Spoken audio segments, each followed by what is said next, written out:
사랑하는 성도 여러분, 추수감사주일입니다. 그래서 특별 이벤트로 이행시를 하도록 하겠습니다. 자, 감 한 번만 띄워주십시오. 감사하는 마음으로, 그 다음 또 하셔야죠. 네. 사람들을 더 따뜻하게 품어주십시오. 유치합니까? 이건 괜찮습니까? 네. 한 번 더 하겠습니다. 한 번만 더 띄워주십시오. 감출 수 없는 행복은 사랑을 나눌 때 커져요. 괜찮습니까? 네. 네. 제가 이번 추수감사주의를 지내기 바로 며칠 전에, 얼마 전에, 초대를 받았습니다. 근데 성경에 보면 이런 게 있잖아요. 아브라함이 롯과 함께, 조카 롯과 함께 이제 어떤 땅을 서로 다툼이 일어나고 목동들 사이에 막 싸우게 되니까 이제 서로 헤어져야 되는데 땅을 어디로 선택을 할까? 너가 우하면 내가 좌하고 너가 좌를 선택하면 내가 우하리라. 이런 얘기를 합니다. 그렇죠? 그러니까 이제 아브라함은 어떤 딱 뭔가를 볼 때 어디를 가나 하나님이 함께 하시니 내 눈에 보기에 좋은 게 아니라 하나님이 함께 하시는 곳이면 다 좋다. 이런 생각을 갖고 있었던 것 같죠. 근데 저희가 이제 초대를 받았는데 우리 여기 계신 이제 최정학 집사님과 김미경 원사님께서 밭으로 초대를 해주셨습니다. 근데 한 해 동안 이제 고구마 농사를 지으셨잖아요. 근데 이거 집사님 비밀인데 제가 이렇게 누설을 해도 되는 겁니까? 내년에는 밭을 안 하신다. 근데 이제 집사님께서 이제 한 해 동안 농사를 지으시면서 이제 고구마를 하셨는데 그 밭고랑을 이제 한 3개 정도 이렇게 남겨주시면서 교육자들 저희 이제 시무사역자들 3사람을 부르신 거예요. 그래서 와서 이제 목사님들을 위해서 요거 마련해 놨으니까 캐가시라고. 근데 이제 항상 나누는 삶을 항상 사셨으니까 그런 것들은 이제 저희한테 기회를 주셨는데 이제 그 밭 고랑이 이제 3개가 있잖아요. 근데 이거 저희 3사람이고 근데 누가 가장 먼저 골랐을까요? 네? 누가 가장 먼저 골랐을까요? 왜 저라고 생각을 하세요, 그렇게? 네, 제가 먼저 골랐습니다. 나 여기 외적해야지. 그리고 그 다음에 강 목사님, 강소모 목사님, 그 다음에 김준현 목사님이 제일 마지막에 다 고르고 있는데 혼자 멀뚱멀뚱 있다가 남은 거 하나를 이제 고른 거죠. 막 캐기 시작했습니다. 여러분, 누가 가장 많이 캤을까요? 답을 그렇게 말씀하시면. 아니, 제가 캐는데 잘 안 나오는 거예요. 근데 옆에 보니까 막 무더기로 나오는 듯한 그런 모습이 보이는 거죠. 그래서 제가 캔 곳에서는 상대적으로 작게 나왔습니다. 그리고 강성호 목사님이 그 다음이고 김준현 목사님이 제일 많이 나오더라고요. 그래서 끝난 다음에 우리 이제 서로 바꿉시다. 제가 그랬거든요. 안 바꿔주더라고요. 그래서 어쨌든 제가 이 얘기를 하는 것은 되게 따뜻한 나눔의 시간이었고요. 고생은 다 하시고 요거 캐가는 거 진짜 쉬운 일이었는데 그 캐에 와서 이렇게 가족들과 함께 나눠 드셨으면 좋겠습니다 해서 나눠 받았습니다. 제가 양보할 걸 그랬습니다. 제일 마지막에 선택을 할 걸. 너무 처음부터 여기 내 거 이러고 시작을 했나 이런 생각을 해봤는데요. 여러분들 웃으라고 드린 얘기고요. 오늘 이렇게 감사주일에 제가 나누고 싶은 이야기는 무엇이냐면 여러분 오늘 이 말씀을 본문을 읽었을 때 여러분들이 딱 느낌에 여러분 아까 신명기 12장 6절 말씀에 11조 너희 손에 거제 서원제 낙헌 예물 소와 양 처음 난 것들을 너희가 드려라. 오늘 추수감사주일에 이광석 목사가 또 헌금 설교를 하려나 보다 이렇게 생각하실지 모르겠지만 여러분 오늘 내용은 그런 게 아니라 여러분과 함께 오늘 말씀이 우리에게 데려다주는 목적지가 어느 곳인지를 같이 한번 좀 찾아봤으면 좋겠습니다.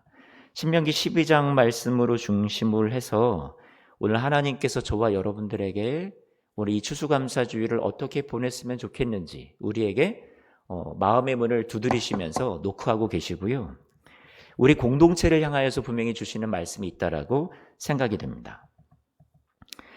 1620년 메이플라워 호를 타고 지금의 이제 미국 땅 북아메리카 신대륙에 건너간 필그림이라는 이런 사람들이 있었었죠. 그런데 이 사람들이 거기에서 이제 초기에 정착을 하다 보니 배에서도 이미 많은 사람들이 이제 생명을 잃게 되었었고 오랜 여정 속에 또 이곳에 정착을 하면서도 쉽지 않았어요. 이제 여러 가지 토양이나 기후가 맞지 않았으니까 그렇겠죠. 그런데 그곳에 정착할 때 인디언 원주민들이 도와줬었습니다. 거기에는 완파노아그라는 그런 조 이름을 갖고 있었는데요. 이 사람들의 도움으로 살아남을 수 있게 되고 이듬해 이제 가을이 되어서 처음으로 농작을 지었던 수확물을 얻게 됩니다. 그래서 이게 너무 감사하니까 이 완파노아그족에게 감사하면서 그들을 초대해서 같이 음식을 먹게 되죠. 그게 이제 추수감사절의 유래로 보고 있습니다. 그래서 우리가 이렇게 수확을 하고 농사를 짓고 얻은 열매를 가지고 나누어 먹는 그런 이 추수감사절의 절기의 유래가 그렇습니다. 그런데 한 50년 정도가 지나고 나서 평화가 깨어지게 되고 이 완파가노족과 평화가 깨어지고 사람들이 욕심을 내기 시작합니다. 더 땅을 차지하려는 욕심, 더 소유하려는 욕심. 그러다가 이 완파노아그족들을 노예로 팔거나 막 이런 일들이 사람들의 탐욕이 너무 점점 많아지니까 이 신대륙에 사람들이 더 많이 몰려들다 보니까 그런 많은 좋지 않은 역사의 오점을 남기게 되죠. 처음에 추수감사절이라는 것은 좋은 의미에서 유래가 되고 시작은 되었겠지만 나중에 가서는 이것들이 정말로 아픔의 역사로 남게 되었습니다. 1975년도부터 그러면 이 인디안족이었던 이 완파노아그족이나 주변의 이 원주민들이 시위를 하기 시작하는데 그 시위가 뭐냐면 추수감사절에 맞춰서 추수강탈절이라는 그런 현수막을 내걸고 추수강탈절이다 하고 시위를 하고 어떤 자신들이 받았던 부당한 어떤 학대, 대우 이런 것에 대해서 이 백인들을 향해서 계속 외치게 되죠.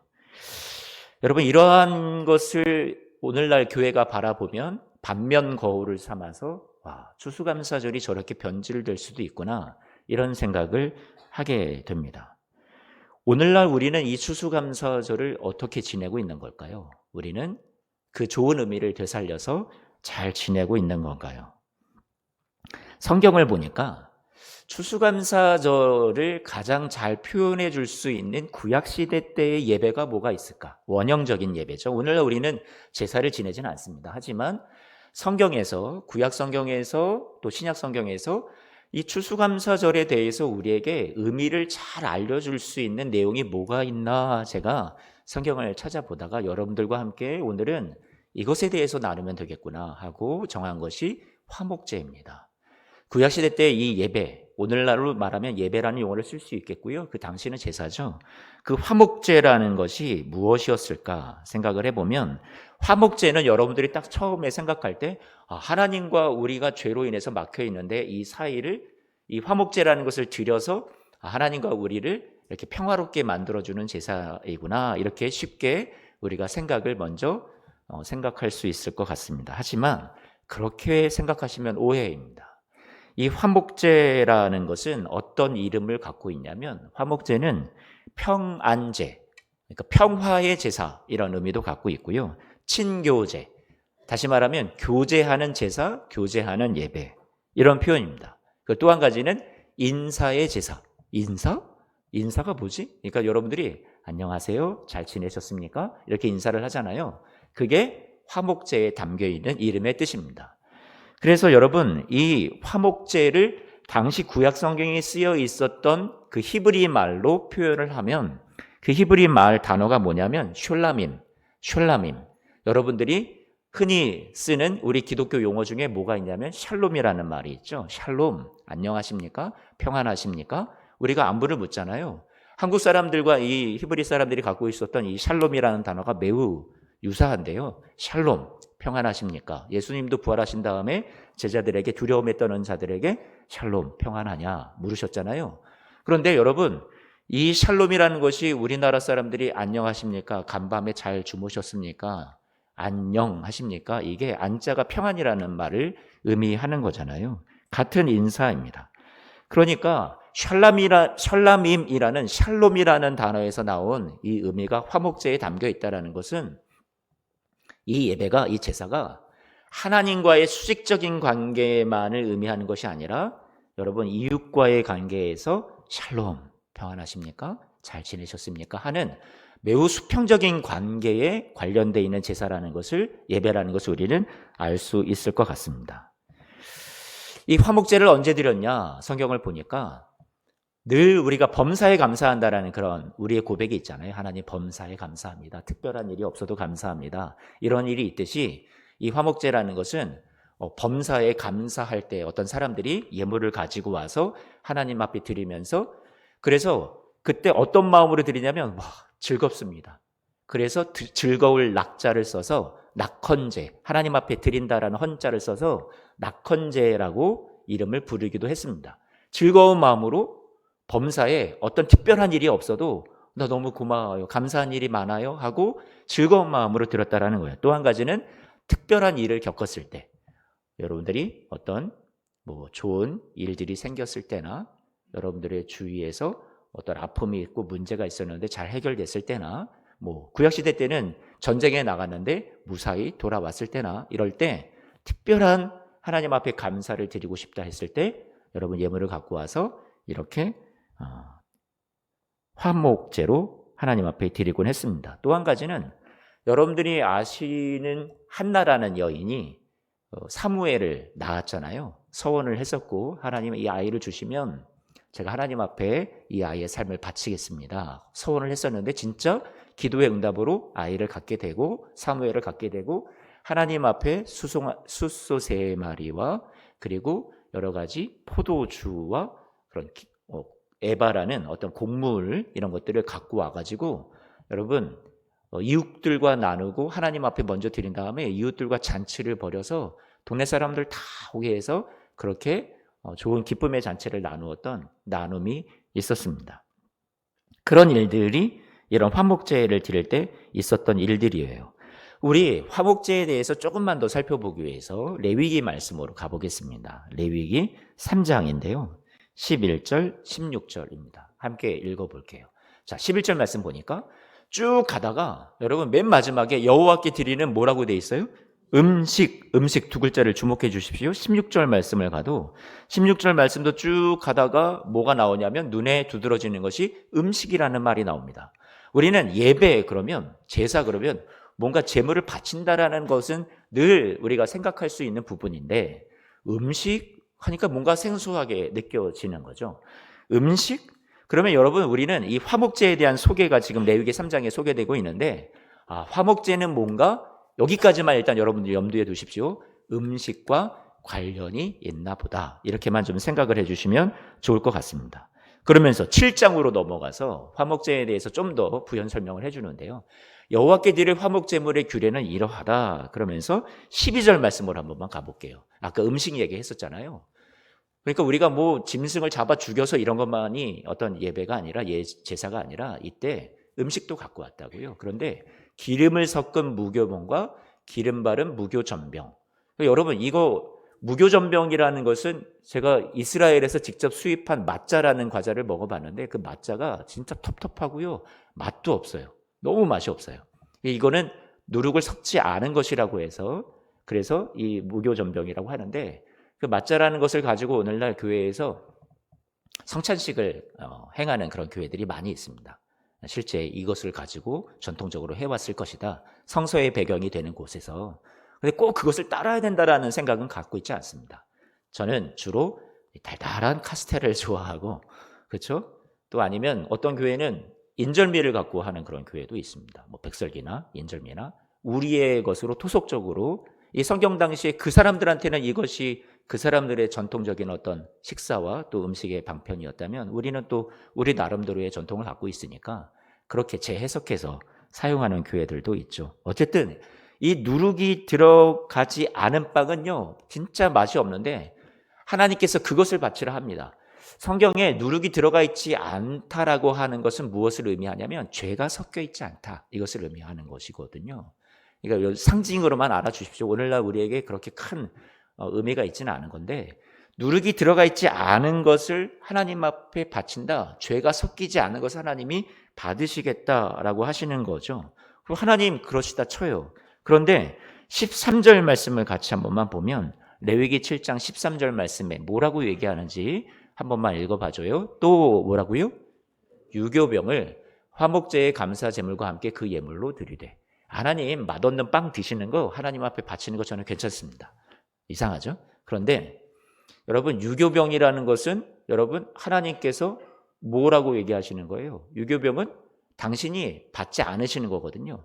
그런데 이 화목제를 드릴 때 유교병도 갖고 오라는 거예요. 그러면 여러분 하나님께서 이것을 우리에게 허용하셨다라는 것은 이 화목제라는 제사가 하나님에게 초점이 맞춰진 게 아니라 이 유교병을 그래도 누룩이 좀 들어가야 맛있는 빵이 되죠. 과자가 되니까 유교병을 우리에게 허락하셨다라는 것은 초점이 사람에게 있다라는 것을 우리가 한번 생각해 주시면 좋을 것 같습니다.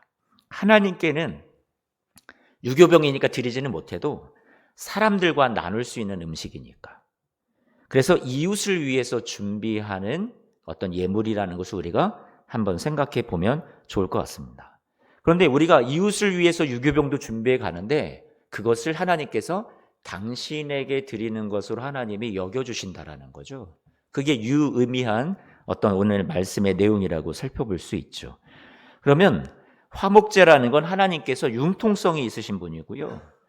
여러 가지 다채로운 음식을 허용하시면서 하나님 앞에 갖고 오게 하시지만 하나님이 욕심쟁이라서 그것을 다 드시고 야, 너 나한테 기왕 바칠 거면 1등급 프리미엄 한우를 바쳐라. 그거를 태워서 나한테 바쳐라.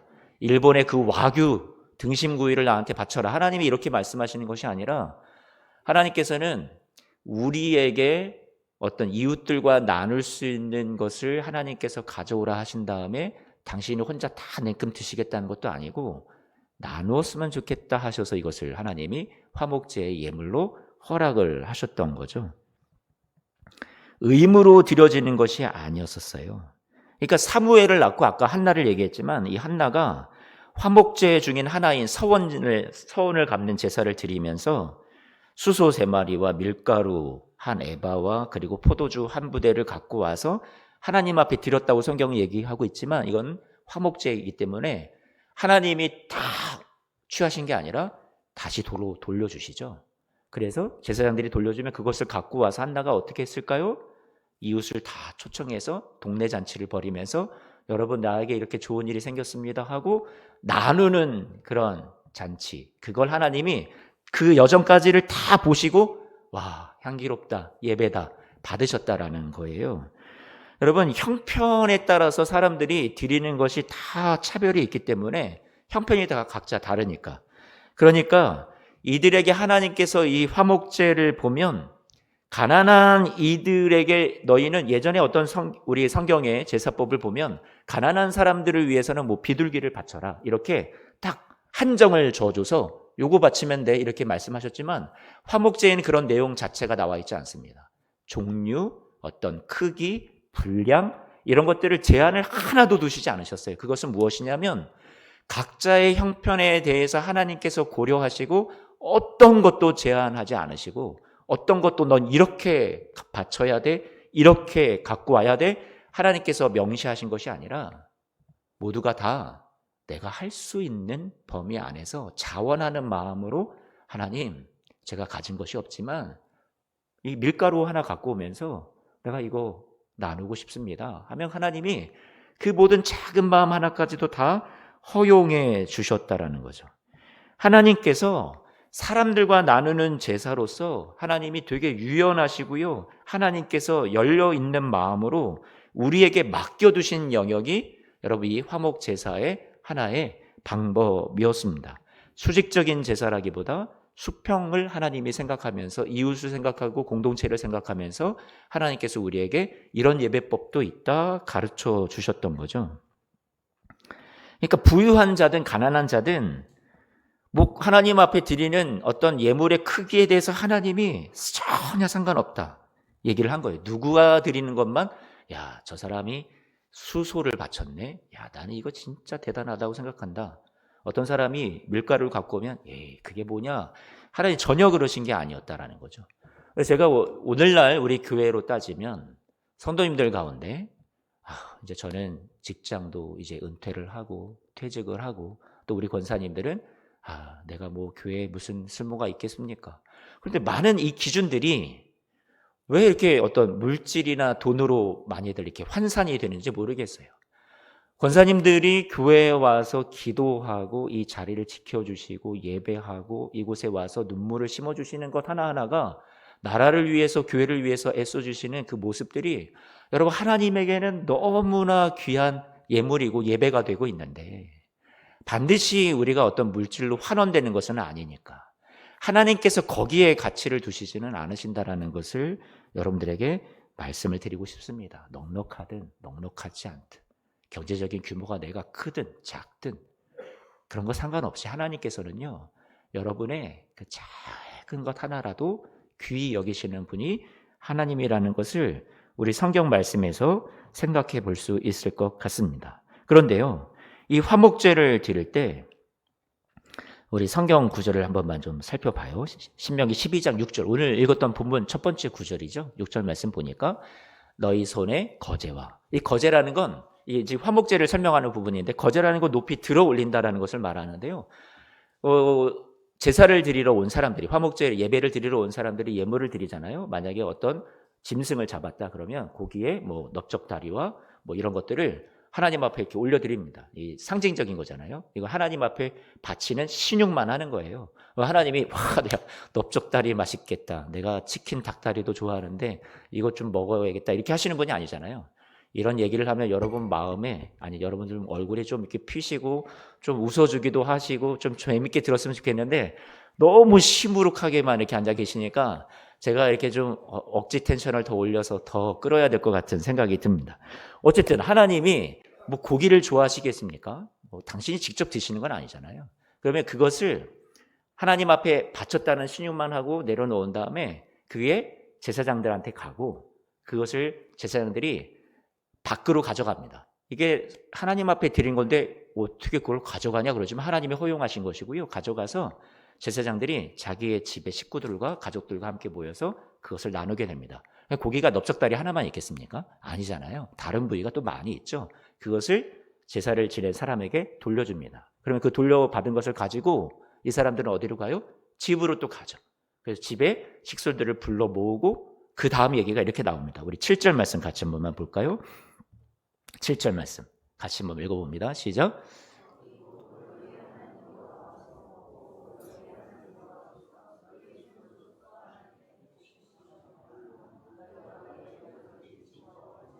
그러니까 하나님의 관심과 목적은 어디 있냐면 그거 가져가서 너희들 칙솔들 다 불러 모아놓고 오늘 잔치해 여기에 있다라는 거예요. 그 다음에 우리 12절까지 한번 가볼게요. 여기서 끝날까요? 아니요. 12절입니다. 함께 읽습니다. 시작.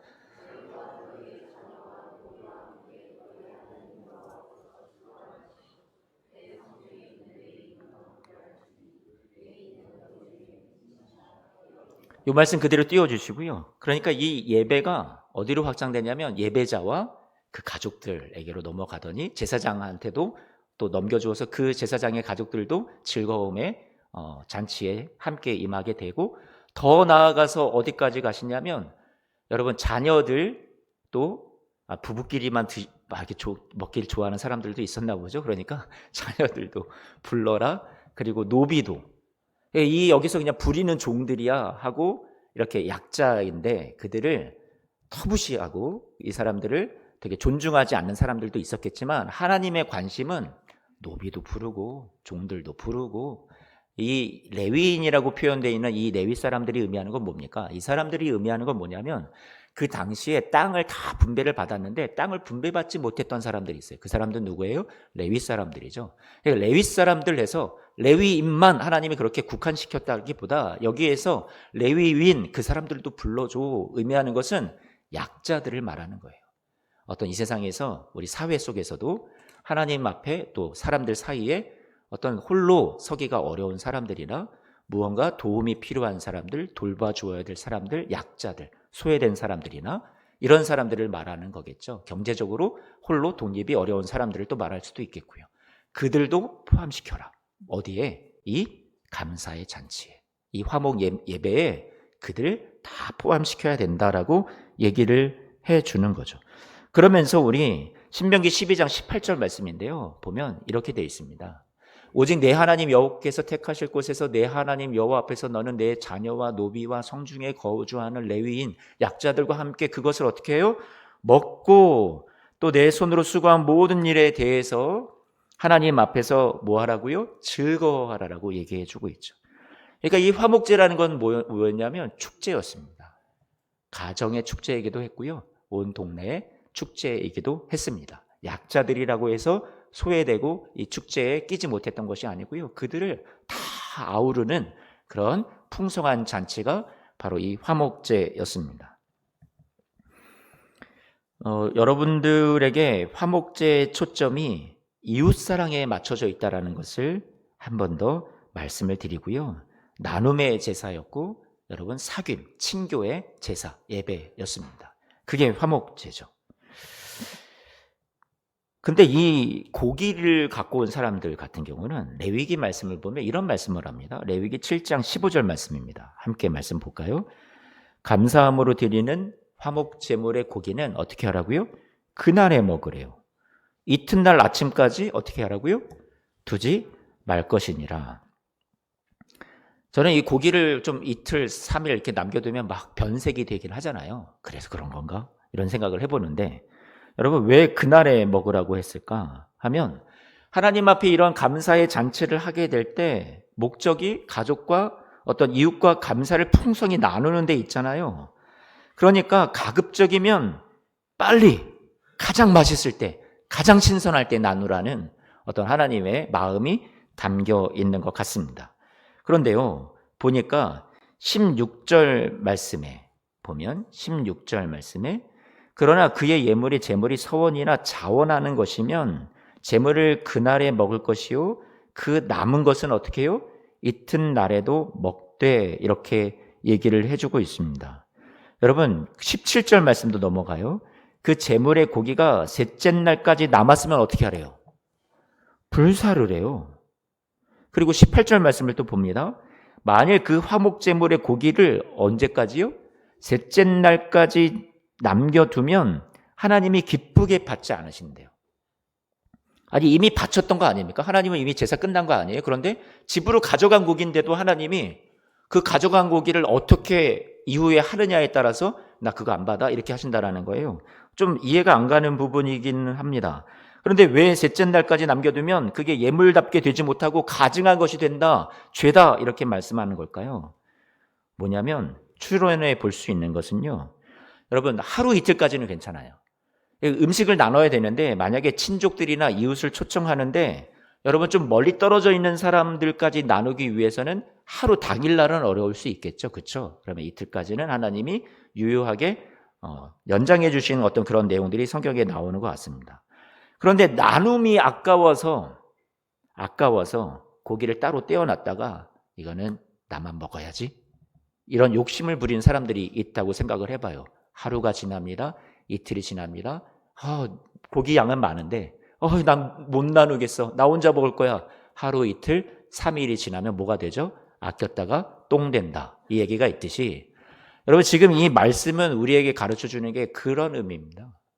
나누기를 꺼려하는 사람들, 아까워하는 사람들, 그걸 3일이 지나면 가증하다, 버려라, 불태워라 말씀하시는 거죠. 화목제의 정신은 뭐냐면 나눔입니다. 탐욕을 멀리하는 제사요 예배입니다. 나눔의 본질은 사랑입니다.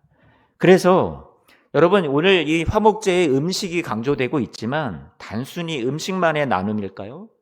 여러분 음식만의 나눔이 아니라 어떤 말이나 행동이든 공동체를 하나로 묶는 사랑의 실천입니다. 그게 뭐예요? 그게 본질이죠. 화목제, 화목예물, 화목예배에서 하나님께서 우리에게 말씀하고자 하는 것은 사랑의 실천입니다. 사랑의 실천. 그게 예배다. 구약시대에서 우리 화목예배가 무엇인지 추수감사절에 어울리는 이 예배가 무엇인지를 살펴보았다면 우리는 이제 신약성경으로 좀 넘어가서 몇 군데만 살펴봤으면 좋겠습니다. 에베소서 말씀입니다. 에베소서 5장 2절 말씀이죠. 함께 읽겠습니다. 에베소서 5장 2절입니다. 시작.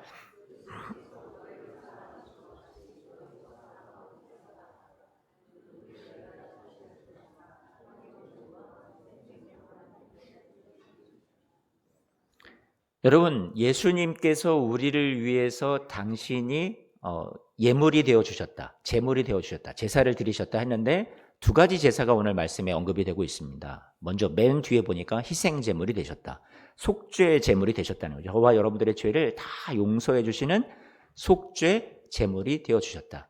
예수님께서 모든 죄값을 당신이 받으시고 저와 여러분들의 죄는 다 씻어 주신 것이 되는 거죠. 그런데 그 앞에 한 가지 더 제물을 얘기하는데 무슨 제물이라고 얘기하고 있어요? 향기로운 제물이라고 얘기하고 있습니다. 여러분, 레위기 3장에서 이 화목제를 설명할 때 뭐라고 표현하는지 레위기 3장 16절 말씀을 잠깐 돌아가겠습니다. 여기 보니까 제사장은 그것을 제단 위에서 불사르는데 하나님 앞에 불태워 드리는 화제로 드리는 것이 음식이고 뭐라고요? 향기로운 냄새다. 그게 화목제입니다. 그러니까 오늘 다시 에베소서 5장 2절 말씀으로 와서 예수님께서 당신의 삶을, 당신의 생애를, 당신의 몸을 우리를 위해서 무엇으로 내주셨다고요? 화목제물로 내주셨다라고 얘기해주고 있습니다.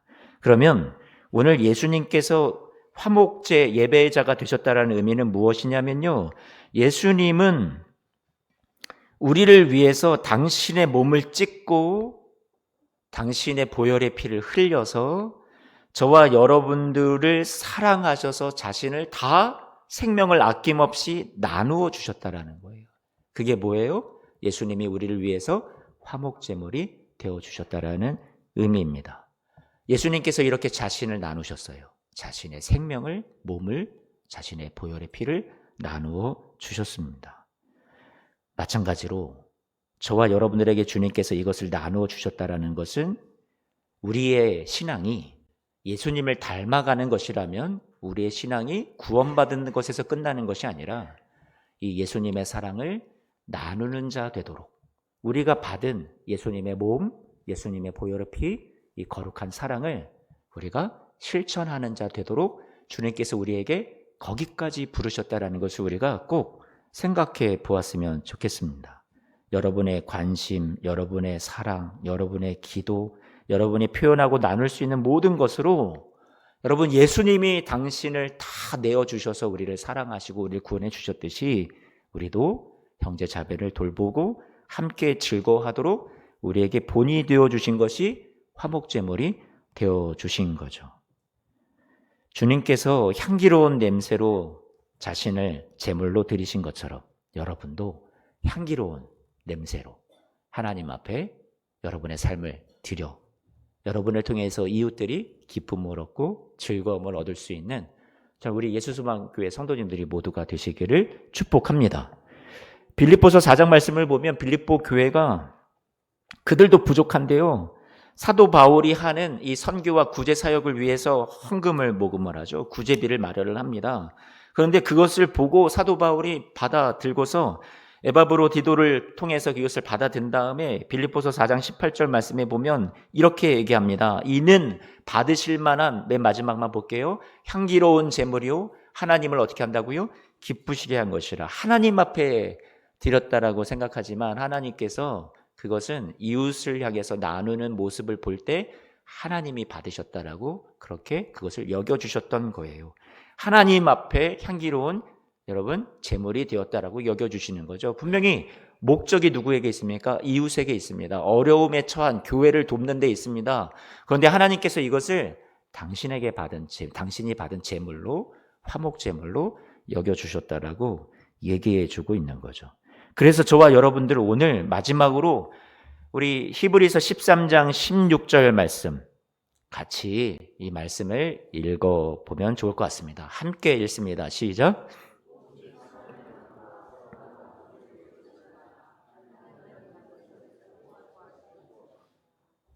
아멘.